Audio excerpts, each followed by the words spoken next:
દિલ્હી વિધાનસભા ચૂંટણી 2025 અંતર્ગત 70 બેઠકો માટે મતદાનની શરૂઆત થઈ છે ત્યારે 1.55 કરોડથી વધુ મતદારો મતાધિકારનો ઉપયોગ કરી રહ્યા છે। દિલ્હી વિધાનસભાની 2025ની ચૂંટણી માટે આજે મતદાન થઈ રહ્યું છે, જેમાં 1.55 કરોડથી વધુ મતદારો પોતાના મતાધિકારનો ઉપયોગ કરી રહ્યા છે। કુલ 70 બેઠકો માટે 699 ઉમેદવાર ચૂંટણી મેદાનમાં છે અને ફળાકો 8 ફેબ્રુઆરીએ જાહેર થશે। વહેલી સવારથી જ દિલ્હીભરના મતદાન કેન્દ્રો પર મતદારોની લાંબી કતારો જોવા મળી રહી છે।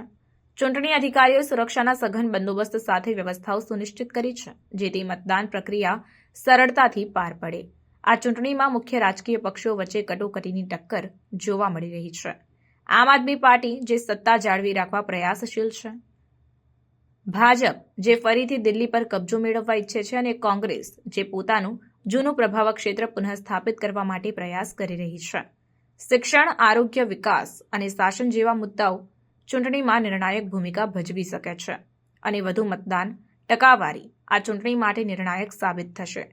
ચૂંટણી પંચ દ્વારા દિલ્હીમાં હજારો મતદાન મથકો પર ઈવીએમ અને વીવીપેટ મશીનોની સુવિધા સાથે વ્યવસ્થાઓ કરવામાં આવી છે। જૂના નાગરિકો અને દિવ્યાંગ મતદારો માટે વિશેષ વ્યવસ્થા ગોઠવવામાં આવી છે, જેથી તેઓ સરળતાથી મતદાન કરી શકે। આજના મતદાનના અંતિમ પરિણામો 8 ફેબ્રુઆરીએ જાહેર થશે, જે આગામી 5 વર્ષ માટે દિલ્હીના રાજકીય દિશાને નક્કી કરશે।